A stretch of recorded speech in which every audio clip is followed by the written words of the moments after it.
Welcome to another episode of SKST Radio, and you tuned into the Cammie Grayson Show. And tonight is Artist Network, and I have two artists lined up for today, and I am very excited. So, my very first artist of the night is Randy Hall, and How you he doing, is like Cammy? thebomb.com. Hey, Randy, welcome to the show.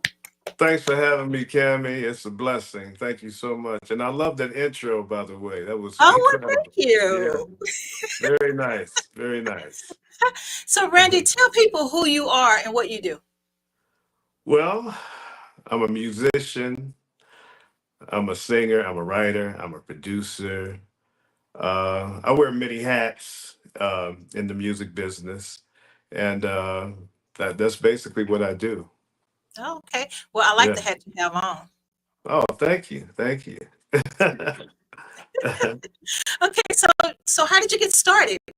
What, what inspired you to do music? Well, when I was a kid, this was a long time ago. Okay. Well, anyway, I saw the Beatles on Ed Sullivan when I was like 3 years old, and I remember I just wanted to like play the guitar like that, and then yeah. So then my dad said, "I think I better get you a real guitar because I'm tired of you plucking on the broom all night." So and then of course then I saw Michael Jackson. And I think when Michael Jackson came out, he was like, I would call him like an asteroid that hit the earth, and the earth just exploded with this incredible talented human being.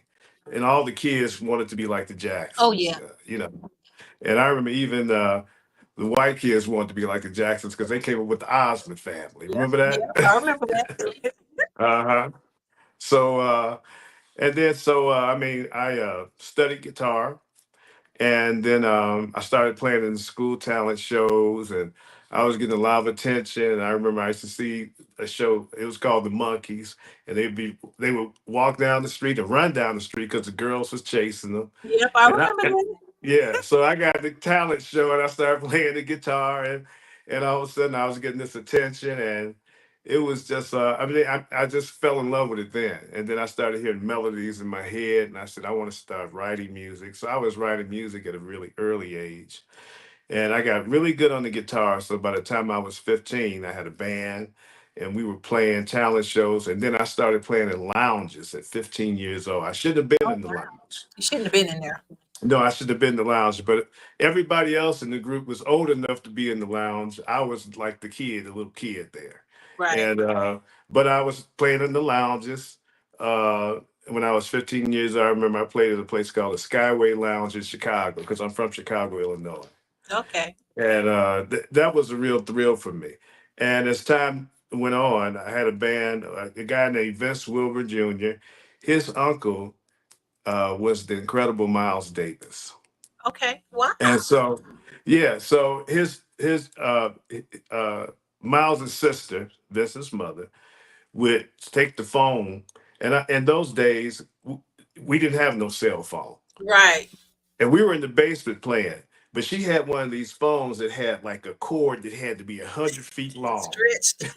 And yeah, and she would take that thing down the stairs and play, and Miles would listen to us, and then he would give us pointers, on what to play and how to play, and we got better and better.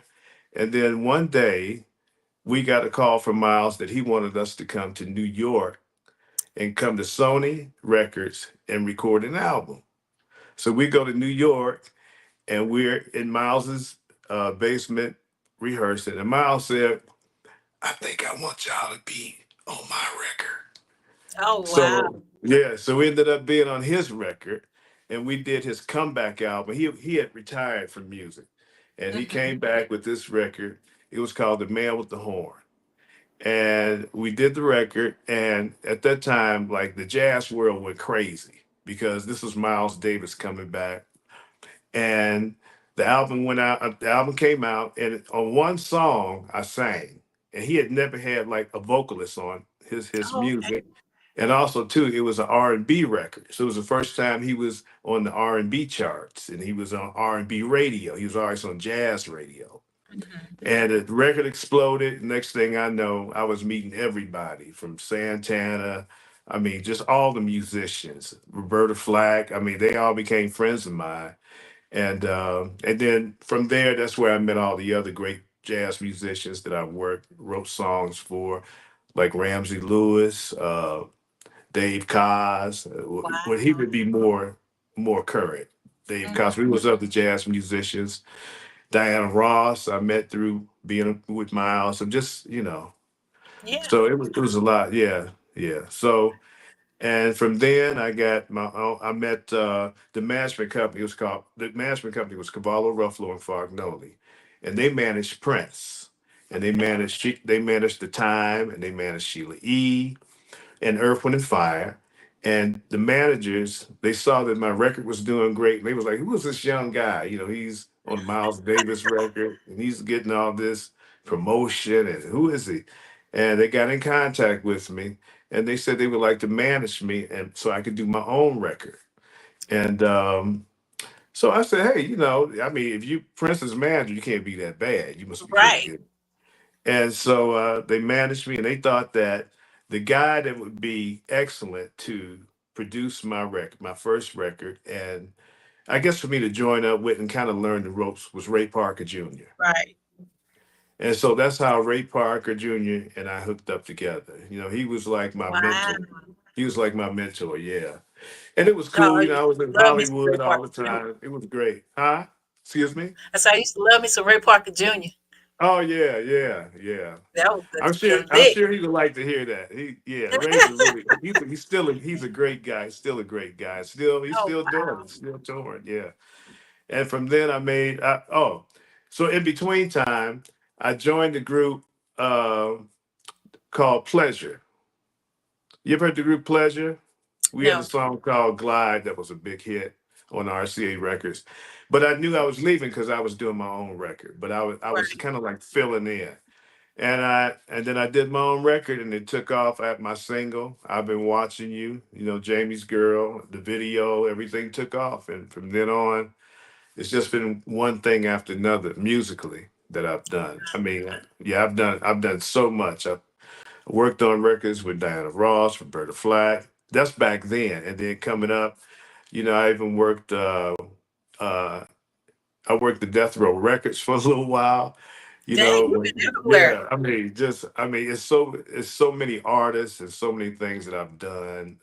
I've done music for movies. I did a movie. I did music for a movie called Soul Men with Samuel Jackson and Bernie Mac and John Legend. And I had to take them in the studio because they were singers in this movie, Mhm. Samuel Jackson and Bernie Mac. And they had to go in the studio and actually sing the songs that they put in the movie. And I tell you what was so funny I bet about that that was is that, interesting. oh, it was crazy. Because Samuel Jackson is just like the way he is in the movies. I mean, he's hilarious. And Bernie Mac was really Oh funny. yeah. Oh yeah. So between the two of them, it was just constant, we were just all we were doing was just having fun. We were just having fun. So um but they were a little nervous because they Oh, had that's so never cool. because they were out of their domain singing, you know. Hmm. So they were a little nervous. But the movie came out, it did really well. They did really well in the studio. And of course, John Legend singing on the soundtrack, he was just fantastic, John Legend. So and Isaac Hayes was Wow. there working on it. Yeah, it was a great Star experience. study. Yeah. Yeah, yeah. And I left out a lot of things. I played with the Staple Singers, and I've done records for the group in Chicago. We had the Staple Singers, we had the Dales. Uh, at Death Row, I worked on songs, Snoop Dogg, Tupac. I mean, I was there for all of that during that period. Wow. Yeah, So so you had a it's a great lot. It's a journey. lot. It's a lot. Yeah, You had a yeah, great journey. So what yeah. what was what has been your what was the hardest thing that you had to go through to on this journey? The hardest thing, let me see. Um, hmm, that's a great question. I don't know if anything was really hard. I guess the hardest thing was dealing with record company mess. You know, I mean, just dealing with the business part of it. But that's the most important part, you know, because I think what happens Okay. is that we get caught up into artists get caught up into how much fun you have in making records and stuff, but you're not taking care of your business. Hmm. And you find that a lot Right. of artists have made, you know, they make a lot of money, and then at the end they're broke. So Right. Right. that can be that's difficult at times, you know, contract negotiations, um, dealing with record company, label people, that can be difficult. Wow. Wow. So now, so what was the most fun thing that you've ever done? Um, I don't know. I guess the fun is always performing. You know, Okay. the fun always is performing when you're performing in front of. Uh, I did like a tour with New Edition, Pebbles, and somebody else. It was so long ago, but I'm, you know, I mean, New Edition. They come out there and they just start dancing. You know, they were kids then. Yeah. And I remember it was three little girls, and they were really young, you know, because New Edition at that time, they were like 14, 13, 14, 15 years old or Yeah. something like that. And it was three little girls, and they were like New Edition's age. And, you know, I mean, they had people my age too at the time, but Hmm. they really just wanted to see New Edition. So I came up before New Edition, and every time I would sing a song, they would be like, "Oh, you're gonna sing another song?" So I get up there and I'm dancing, I'm doing that. And I heard one little girl say, she said, "Do the Cabbage Patch." So I get up there and I started, "That ain't the Cabbage Patch." You know. So That's yeah, that hilarious. was yeah, Well, it's just you're crazy. supposed to know those up to date dances. I know. Well, you know, I did it my way, but you know, when New Edition came out, they really did it, Oh you yeah, know. they were moving. Especially they were young like that. They were doing Yeah. twirls in the sky and all. I'm like, what's going on here? That's hilarious. Yeah, So, yeah. what has been your biggest inspiration? Musically, Hmm. I think, well, as far as inspiration, I don't think that you can get any higher, uh, a higher level of music than working with someone like Miles Davis. Yeah. You got to remember, like when Miles was really popular, everybody would come and visit him. I remember John Lennon would come see Miles Davis. You know, they because his music was on such a high level. Uh, all the musicians would come to his concerts because they want to see him. So that I'm a musician first. I always say that I'm a musician first.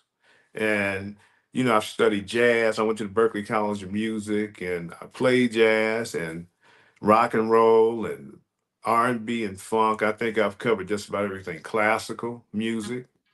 And that he was basically my biggest inspiration, you know. And on the R&B side, then it had to be Ray Parker Jr. I can see that. I can see Yeah. that. So, tell us about the song. My new single? Hmm. Oh yeah. Well, you know, the song is just a story that I guess a lot of people go through if they've ever been in a relationship with a person and they find out that sometimes, you know, you're happy with that person and you're with that person, and then at times you find yourself not around that person, but it's something in that relationship that brings you back together again and again and again.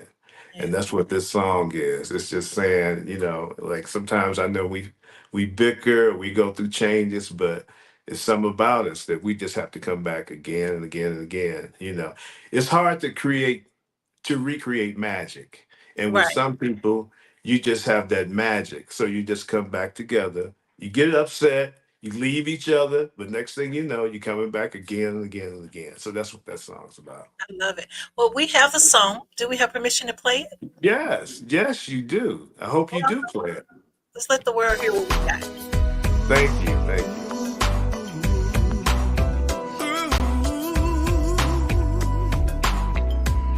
Yeah.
Wow, that's beautiful. Oh, thank Absolutely you. beautiful. Thank you so much. I appreciate that. Thank Amazing. you. So that song sort of reminds me of like when I used to go roller skating. You know, when you couple Yeah, skating and you just smooth and just swirling, right, that right. song is the Yeah. bomb. Yeah, Yeah. thank you. Thank you. So we gotta bring smooth back. Yeah. Yeah, absolutely. Yeah, Absolutely. yeah. So give us some words of wisdom. If someone wanted to do what you've Mhm. done in your lifetime, what advice would you give them? I would tell them not to be a one trick pony. And what I mean by that is that, you know, when I when I got into music, I made sure that I could do more than just one thing. Because a lot of times you get, sometimes people only learn how to sing, or they just learn how to dance, or they just learn how to rap or whatever. But I've been able to maintain a lifestyle because I could do so many things in music. Right. Uh, I read music. I always could get a job playing with the band or playing in the studio. Um, and I'm a singer. I could always get work as a background vocalist. Right. Um, I'm an arranger. I also arranged. I went to school, so I've learned how to arrange for horns and how to arrange. I could write for Wow. orchestra. I could write for orchestra. So I was always able to do so many things in music that I never went through hardly too much hardship because I could always make money. I could Right. always make money, and I find myself doing more than one thing at a time instead of just performing. I'm just doing all kind of things musically to make money. So Right. that's what I would tell kids, like, you know, it's good to go to school and learn some things about your craft, instead of just what you naturally can do. Learn how to do more than just one thing in your craft so that you can always make money in some kind of way in this business. Wow. Absolutely love it. Mhm. Absolutely love it. Well, guys, this triple threat handsome man in front of me. Tell Oh, people how thank they you. can get your music, Randy. Oh, well, I'm on all digital downloads, iTunes, Apple Music, all the main digital downloads. Absolutely love it. Spotify. So go purchase and make it Please, happen. please, let's do it. Let's Well, do Randy, it. thank you so much for being on the show. We want to invite you back. If you ever find yourself in Virginia Beach, this is where we are. You're more than welcome to stop by the studio and chop it up. We'd love to have you. Cami, thank you so much. It was so much fun talking to you. Thanks for the blessing of having me on your show. It's been Oh, really fun for me. absolutely. Yes, thank you Absolutely. so We're family much. now. So, Thank you. Thank you. absolutely. Okay, guys, this concludes our interview with the wonderful Randy. Thank you so much, Randy, for being on the show. And tell the audience bye. Until next week, Bye bye. SKST Radio. Bye bye. Take care. Bye. Thank you. Thank you.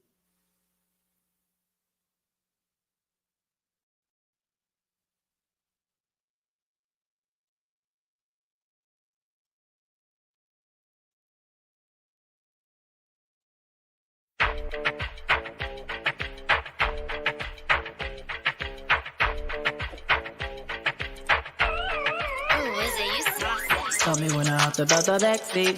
Now you looking from across the room.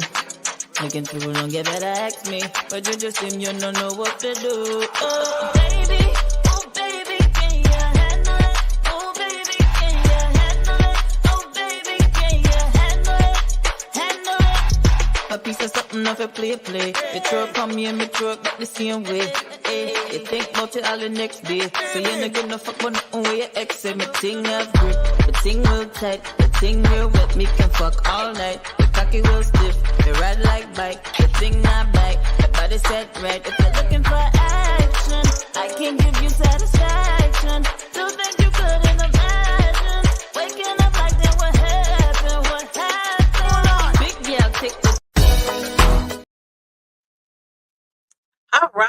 If you just tuned in, you haven't tuned in too late. You tuned in to the Cami Grayson Show, and I have this beautiful, beautiful, beautiful Essence on my screen right now. Hey, Essence, welcome to the show. I know. I was so excited. I was like, oh my God. I was so excited. So how's it going? It's going good. I'm just happy, excited. I was just talking to my followers, telling them that this year has been like one of the best years of my life. So I'm in a really, really good space right now. Oh, wow. Wow. Well, share with us. Tell us who you are and what you do. So my name is Essence. I am an artist, singer, songwriter, ghostwriter, rapper. I'm a chef. I bake.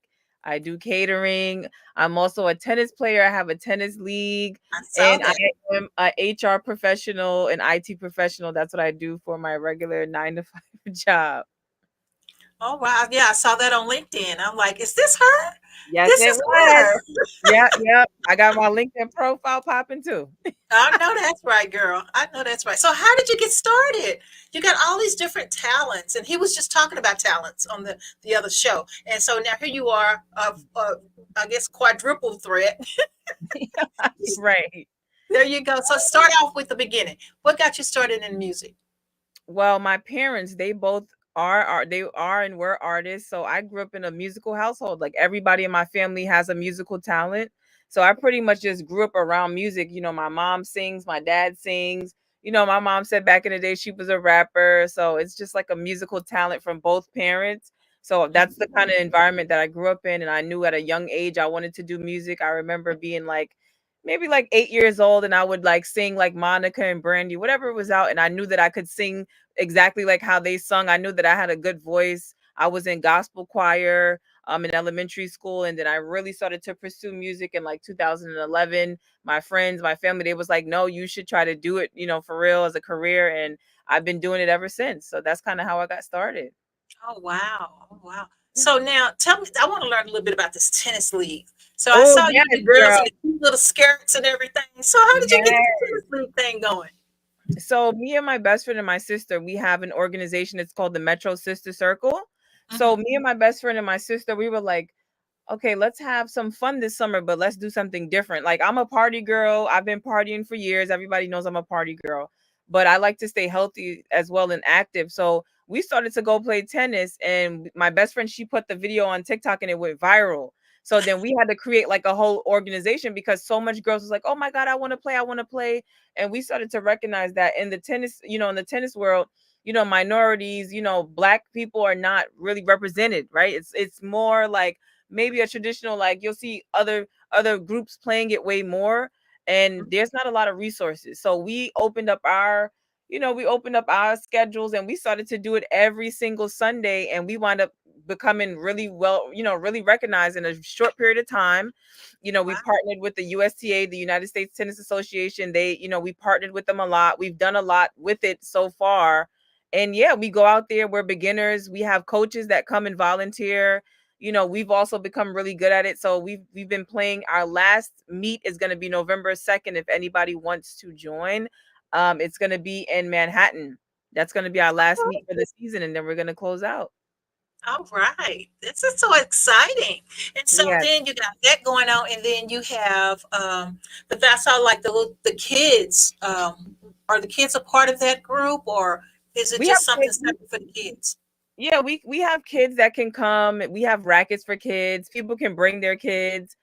We haven't really had any children, but it's open to all ages. We don't care who comes. If you want to play, just come play.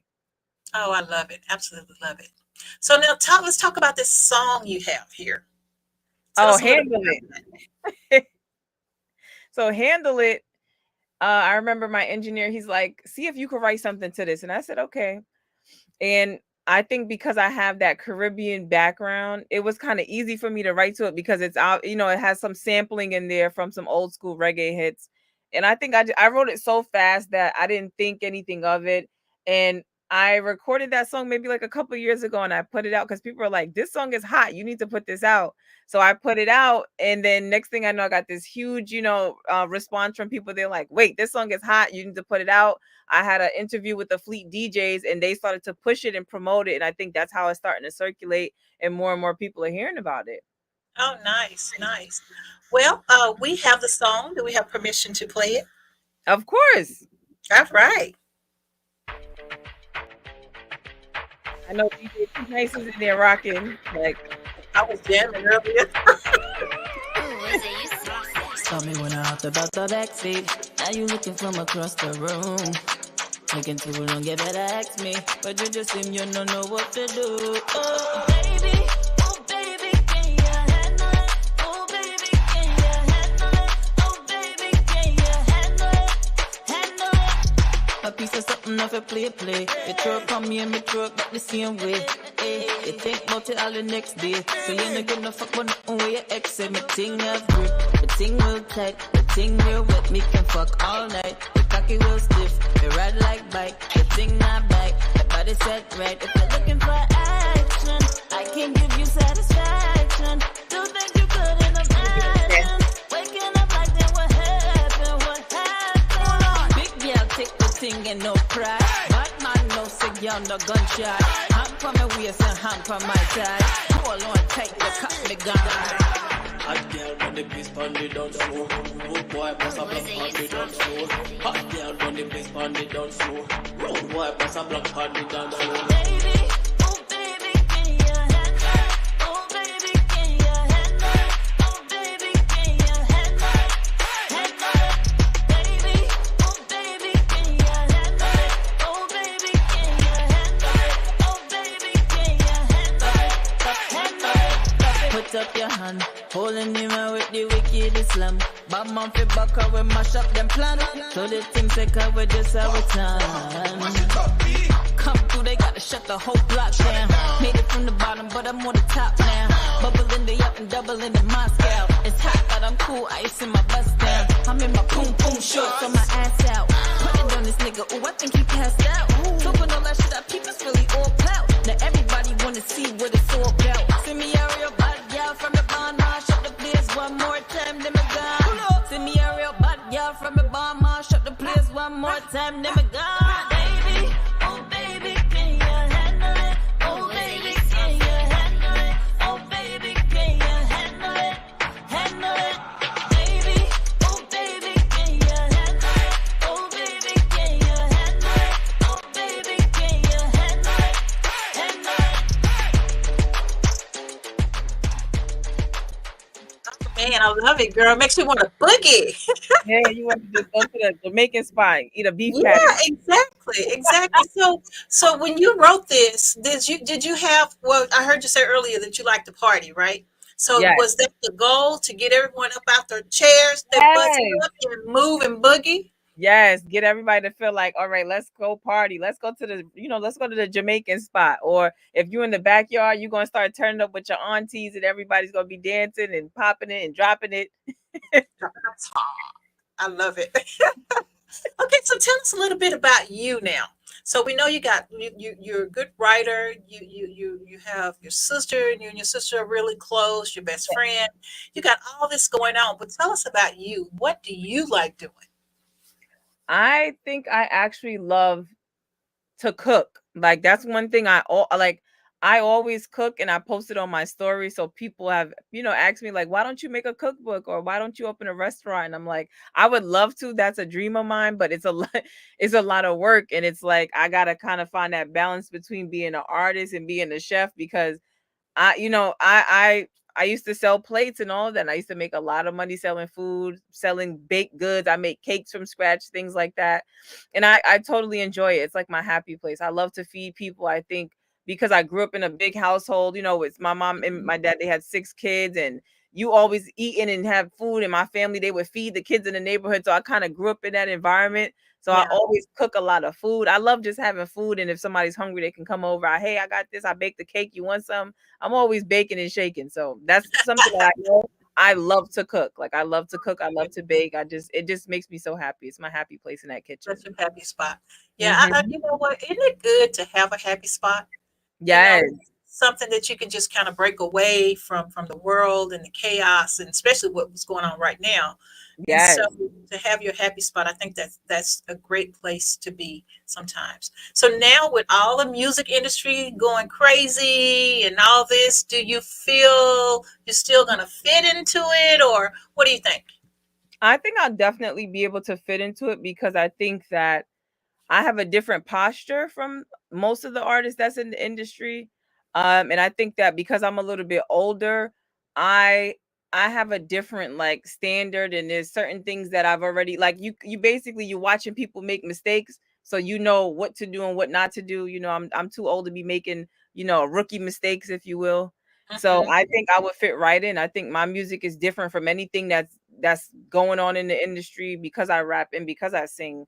Um it could go from hardcore, it could go from, hardcore to, the R&B to contemporary to anything. I could do any genre, but I think I definitely would fit right in, but bring something that people have never seen before, especially with my sound. So, what has been your biggest challenge in your music? Biggest challenge in my music is I would say deciding which song to put out next. Like I feel like I'm a person, like I have so much music, but I'm all about like the momentum. Like it has to feel right for me to put it out, and I got to know exactly where I am and what I want to basically promote at that time in my life. And I want my music to reflect where I am in life. So I Mhm. make sure I put out stuff that it's for that it fits the season that I'm in. Like Handle It, I put it out, 2 months ago, 3 months ago. I was in that party mode, party season. My birthday's in August, so I'm a Leo, so I like to party. So that was my mood. And now that the season is transitioning, the next song that I'm gonna put out next month, I already told my fans, like I promise I'm gonna put out a song next month. I just got to think about the date. But I think that's the challenge, just overthinking it and feeling like, hey, maybe this might not be the right record. And also, um you face a lot of challenges as a woman. Like you'll try to go to a studio, you'll try to get things done, and it's always like you're being kind of like your morals will be kind of apprehended because people are looking at you in a different way instead of trying to Yeah, do yeah, business. It makes it so much harder because you got to jump through all these extra loopholes to get things done. right, right. You Because got a message down there. yeah, they'll try to block you because you don't want to have a personal relationship with them over business. So that's a huge challenge, but I'm making my way. I'm making my way through it. So That's good. That's good. So, which brings me to words of wisdom. So, if you could give some nuggets of wisdom to a young lady who's striving, who's trying her best to be where you are right now, what type of advice would you give her? don't give up. Just don't give up. If it's something that you really love and you know that this is what you want to do with your life, do not I don't care how many times you fail, how much money it takes. If it's something that you really want to do, the universe will make sure that it conspires for you to live your wildest dreams. Like if you want to do it, just do it. It doesn't matter what you think. You don't have this, you don't have the look, you don't have the sound. It's all about momentum. It's all about experience. With time comes experience. You can't sing today, but you probably could be Mariah Carey tomorrow. You Yeah, just you just got to believe in yourself 100%. If you want to do it, it wants you to do it. The universe, right. your future self already wants you to do it. So just do it. It's funny. I was talking to someone earlier, and I know in my life, I used to swim. I used to be on a swim team, right? Ooh, okay. And then, yeah, girl, I used to swim my butt off. And I was the only one that looked like me in regionals, Okay. female. And I remember this lady, she didn't look like me. And she was a girl. We were in high school. And she said, "This race is mine." I was good. I'm in regionals. I was good. I could do it. But Right. because that girl told me this was her race, it psyched me out. Wow. It psyched Wow. me out. And it took my team members, who were all boys, to tell me, "You're better than her. You're Right. better than she is." And I won that race. And Yeah. so I'll always remember that when I'm facing my obstacles, because you look at a person and just say, looking at you, look how beautiful you are, and you sing and you play tennis and you got all this stuff. How can I compete with somebody like that? Right? So you Right. don't look at it as your competition. You look at it as you stay in your lane and you Right. do what you do, because Right. what God gave her, it's for her and Right. not for you. And Right. so you have to, you're doing the same thing, but it's different. It's a different day. And so I just love what you just said. I love that just reminded me of something that I was talking about earlier. And so that's the way to do it. That's the words of wisdom. Keep going. Don't give up. Don't let somebody change your mind. And I absolutely love that. I'll, So I'll never, Essence, go I'm ahead. sorry. I'll leave with this because I'll never forget this. I was working at this job and I was about to get laid off. And a customer came in and I helped her. And the lady was like, "Oh my God." She's like, "Are you gonna be here next week? I'm gonna come back to see you. You were so helpful. I'm gonna bring my husband." And I said, "No." I said, "This is actually my last week. I'm getting laid off." And she was like, "So what are you gonna do? What are you gonna do?" And I was like, "Well, I'm an artist. I do music." This is years ago. And I was like, "I'm gonna do music." And she said, "Let me tell you something." And it was an old white lady. I'll never forget this lady. Her name was Nancy Birnbaum, and I have her as a friend on Facebook. She said, "Don't you die with buried treasure." And when that lady told me that, I remember that for the rest of my life because I said that lady, what she said is stuck with me. And I said, you know what? She's so right. She's so right. Don't you die with buried treasure. If you know you have a gift, and everybody has a gift. You know Right. you have a gift for something. Don't you dare die without trying to turn that over and show it to the world. I love it. Absolutely love it. So Essence, what's next for you? What's next? So I have a show coming up. I'm on tour in New York. My show is going to be December 14th. It's the Still in Love tour. We're going to be in Brooklyn. I mean, it's just so much stuff going on with the tennis, with my shows. I'm just moving and grooving. But that's going to be a great show. It's an amazing lineup. It's a night. It's going to be mostly R&B artists. So if you're into R&B with a little bit of hip hop and you're in New York, get your tickets now. They're on my bio. If you go to my Instagram, all my profiles, you'll see the links and the information for everything. Love it, love it.